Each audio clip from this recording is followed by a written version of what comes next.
ఇర్మియా గ్రంథం 17వ అధ్యాయంలో ఉన్నటువంటి మాట, యెహోవా నీవు నన్ను స్వస్థపరచుము, నేను స్వస్థత నొందెదను, నీవు నన్ను బాగు చేయుము, నేను బాగుపడెదను, నిన్ను స్తోత్రించుటకు నీవే కారణభూతుడవు. సమస్తమైనటువంటి మహిమ, ఘనత, ప్రభావాలు దేవునికి మాత్రమే చెల్లాలి. మన జీవితాల్లో దేవుడు మనకి స్వస్థత అనుగ్రహించడం ద్వారా, ఆధ్యాత్మిక స్వస్థత అనుగ్రహించడం ద్వారా దేవునికే మహిమ చెందాలి. ఒక వ్యక్తి యొక్క జీవితంలో శారీరక స్వస్థత కలిగినా కలగకపోయినా ఇబ్బంది ఏమి లేదండి. శారీరక స్వస్థత కలిగితే దేవునికి స్తోత్రం, బాగుపడితే దేవునికి స్తోత్రం. కానీ ఆధ్యాత్మిక ఆత్మకు స్వస్థత కలగకపోతే మాత్రం మన యొక్క అంతం భయంకరమైనటువంటి పరిస్థితి ఉంటుంది. కాబట్టి ఒక వ్యక్తి ఆత్మీయంగా నేను బాగుపడాలి అనేటటువంటి ఉద్దేశంతో దేవుని సన్నిధిలో ఎల్లప్పుడూ కూడా ఉండాలి. ఒకరోజు ఒక తండ్రి తన కొడుక్కి తేలు కుట్టిందని మందు తీసుకొని వద్దామని డాక్టర్ గారి దగ్గరికి వెళ్ళాడంట. డాక్టర్ గారు మందు ఇచ్చాడు, తేలు కుట్టిన చోట రాయమన్నాడు. ఈ వ్యక్తి ఇంటికి వచ్చాడు, తేలు కుట్టిన చోట రాశాడు, కానీ నొప్పి తగ్గలేదు, బాధ తగ్గలేదు.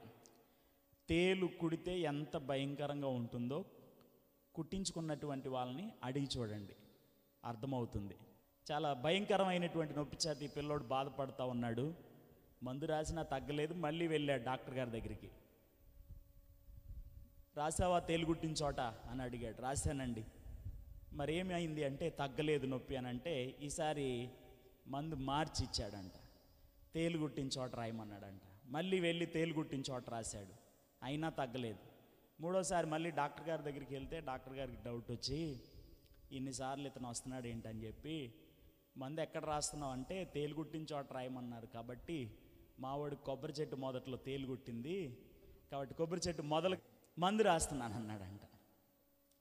ఇప్పుడు చెప్పండి, ఎన్ని బస్తాలకి మందు రాస్తే ఈ గాయం తగ్గిద్ది లేదా ఈ బాధ తగ్గిద్ది? The word of God is just like a medicine అండి. దేవుని వాక్యం అనేది ఒక మందు లాంటిది అన్నమాట. ఎంత శక్తి కలిగింది అని అంటే, ఏ వ్యక్తి అయినా సరే దేవుని వాక్యాన్ని అన్వయించాల్సినటువంటి విధానంలో అన్వయించుకోగలిగితే కనుక తప్పనిసరిగా వారి జీవితాల్లో ఏం కలుగుతుందంటే పరివర్తన కలుగుతుంది, మేలు కలుగుతుంది, లాభం కలుగుతుంది. లేవియా కాండంలో ఇశ్రాయేలీయులు అరణ్య యాత్రలో ముందుకు కొనసాగుతున్నప్పుడు వాళ్ళతో దేవుడు చెప్పాడు, ఐగుప్తు దేశం నుండి మీరు బయటకు వచ్చారు, ఐగుప్తు దేశ ఆచారాలు పాటించకండి. కనాను దేశం వెళ్తున్నారు, కనాను దేశ ఆచారాలు కూడా మీరు పాటించకండి. మరి అయ్యి చేయొద్దు ఈ చేయొద్దు, ఏం చేయాలంటే నేను చెప్పింది చేయండి అన్నాడు. అయితే ఏం జరిగింది నువ్వు చెప్పింది చేస్తే అంటే, వాటి వలన మీరు బ్రతుకుతారన్నాడు దేవుడు. దేవునికి స్తోత్రం కలుగును గాక. వాక్యం ఉంది, ప్రకటించే సేవకులు ఉన్నారు, వాక్యం ఇచ్చిన దేవుడు నిరంతరం సజీవుడై ఉన్నాడు. అయినా ఈరోజు జనులకు ఎందుకు స్వస్థత కలగట్లేదయ్యా అంటే, వాక్యాన్ని సరి అయినటువంటి రీతిలో ఏం చేయట్లేదు చెప్పండి, అన్వయించుకోవట్లేదు.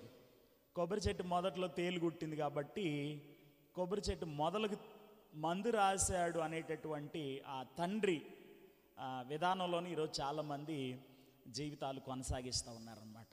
సో ఒక అద్భుతమైనటువంటి ఆధ్యాత్మిక స్వస్థత మనందరి జీవితాల్లో కలగాలి అనేటటువంటి ఉద్దేశంతో ఈ రాత్రి మంచి మాటలు మన ఎదుట దేవుడు ప్రకటింపజేశాడు. దేవునికి స్తోత్రం. రెండు చేతులెత్తి దేవునికి స్తోత్రం చేద్దాం. హల్లెలూయా, హల్లెలూయా.